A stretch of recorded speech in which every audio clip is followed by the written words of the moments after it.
그게 연결이 되다 보면 어느 순간부터 갑자기 수업이 들리고 내용이 이해가 되고 읽고서 이해하는 속도가 빨라지니까 지문으로 읽는 속도가 빨라져요. 네. 그러면서 이제 아이들이 실제로 이제 성적 향상까지 이런 결과들이 만들어지게 되는 거죠. 굉장히 많은 사례가 있지만 그 중에서 가장 기억나는 사례를 하나 말씀드리면 전교 250등 정도를 하던 친구가 뇌기능 향상을 위한 이런 치료를 통해서 전교 1등까지 하게 된 그런 사례가 있었습니다. 네. 이 친구가 이제 저희한테 처음 왔을 때 공부를 나름대로는 좀 하긴 하는데도 불구하고 이제 성적이 너무 안 나오는 거죠. 그러니까 선생님들도 굉장히 답답해했어요.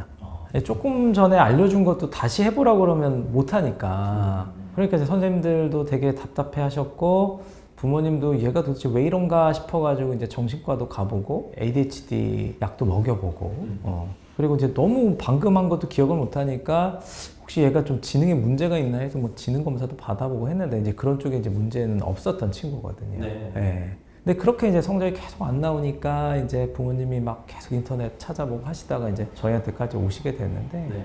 이 친구는 이제 두뇌의 역량에 비해서 너무 이제 과도한 학습을 계속 하다 보니까 두뇌 자체가 이제 번아웃이 오고 뇌 기능이 굉장히 많이 다운되어 있는 상황이었어요. 네. 그러다 보니까 이제 공부가 안 되는 것뿐만 아니라 이제 맨날 머리가 아프고 얼굴 쪽에도 열감이 계속 올라왔었어요. 그러다 보니까 잠도 숙면을 취하지 못했고 이런 기본적인 자율신경계까지 굉장히 많이 깨져 있었습니다.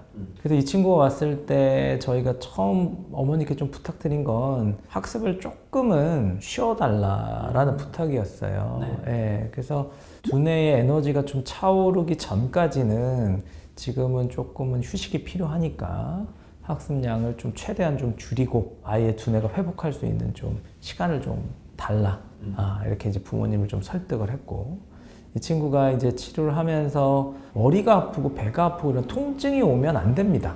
왜냐면 통증이라는 거는 이제 신경이 굉장히 많이 안 좋을 때 나오는 이제 신호예요. 우리 몸에서 이거 좀 어떻게 좀 해봐라고 막 신호를 보내는데, 기본적인 우리 몸의 기능이 이렇게 깨져 있는데 이제 고차 기능을 발휘한다는 게 쉽지 않죠. 그래서 일단 그런 통증이 자주 반복되고 있다는 것도 문제고, 수면이 깨져 있다는 건 뇌의 어떤 충전 시스템이 깨져 있다는 거예요. 그래서 그 충전을 충분하게 할 수 있는 이 수면 상황도 개선이 돼야 되고, 그래서 치료를 하면서 일단 이런 상황부터 먼저 개선이 이제 돼야 됐었어요.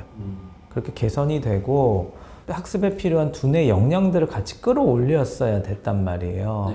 그러기 위해서는 집중에 필요한 어떤 이제 신경들을 이제 훈련하는 연습들을 해요. 그래서 이제 시지각 같은 경우는 우리가 집중을 하려면 양쪽 눈의 초점이 가운데서 이렇게 맞아야 되고, 그 초점 상황을 쭉 유지를 해야 됩니다. 이제 그런 과정들이 아주 부드럽게 중간중간 끊김없이 진행이 돼야 되는데, 신경이 약한 친구들은 그게 중간중간 이렇게 끊겨요. 그러니까 이제 이런 기능들을 이제 차근차근 훈련을 통해서 향상을 도와줘야 돼요. 그리고 우리가 이제 전두엽에 이제 몰입을 하고 시각적으로 집중을 하고 청각적으로 집중하고 기억하고 사고하고 이런 과정에서의 이제 이 뇌의 기능들을 훈련을 통해서 이제 향상을 시킵니다. 이제 그런 과정들을 통해서 이제 두뇌 역량이 조금씩 이제 쌓여서 올라오니까 어느 순간부터 이제 선생님들이 봤을 때 얘가 조금 집중을 한다, 전에 비해서. 이제 그렇게 이제 변화가 일어나니까, 그러면서 이제 6개월이 지났을 때 성적이 조금씩 오르더라고요. 이제 그렇게 성적이 조금 향상이 되더니 이 친구가 이제 한 1년 정도 이제 지나서 이제 학교 졸업할 때가 됐을 때 저랑 이제 상담을 하는데, 시험은 잘 봤어? 뭐 점수는 어느 정도 나왔어? 그랬더니 전교 1등을 했다는 거예요. 네. 근데 이 아이가 처음 왔을 때 제가 이제 인터뷰했을 때하고 나중에 인터뷰했을 때 얼굴이 완전히 달라져 있어요. 눈빛하고 표정이 완전히 달라요. 그러니까 결국 뇌 기능이 바뀌면 아이들의 눈이 반짝반짝해지고 초점이 또렷또렷해지고요. 얼굴이나 표정도 좀 밝아지고, 그래서 완전 다른 아이 같습니다.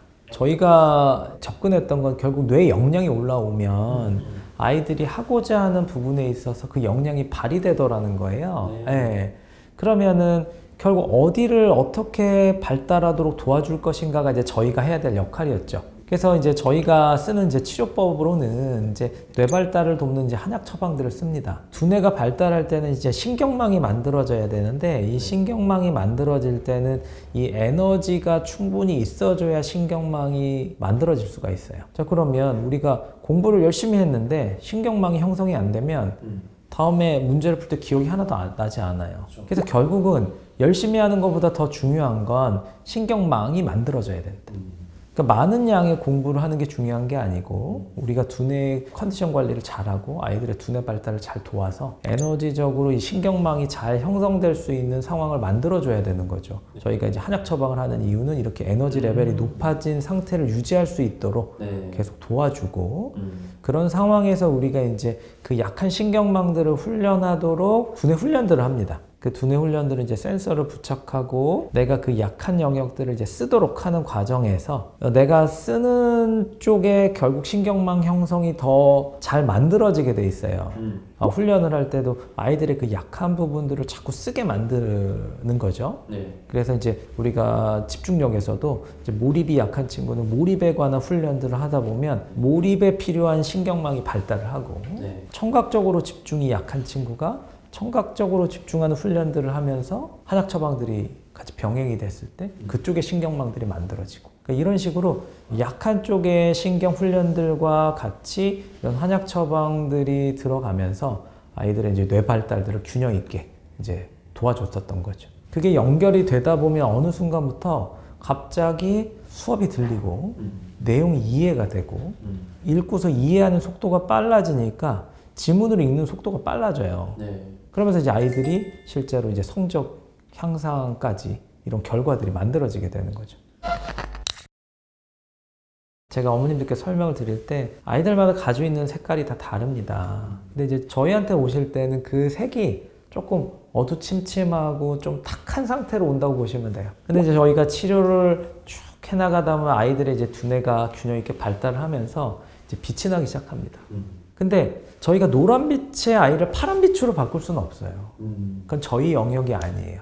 저희가 도울 수 있는 건 칙칙하던 그런 것들이 조금씩 밝아지면서 뭔가 빛이 영롱해지고 자기만의 빛깔을 반짝반짝 낼 수 있는 상태로 만들어주는 것? 그건 뭐 어떤 친구한테는 그게 1등으로 드러날 수도 있는 거고 어떤 친구들은 이게 막 미술을 잘하는 걸로 드러날 수도 있는 거고 어떤 친구들은 그냥 두루두루 많은 사람들과 잘 어울리고 화합을 도모하고 이런 쪽으로도 재능이 발현되는 친구도 있단 말이에요.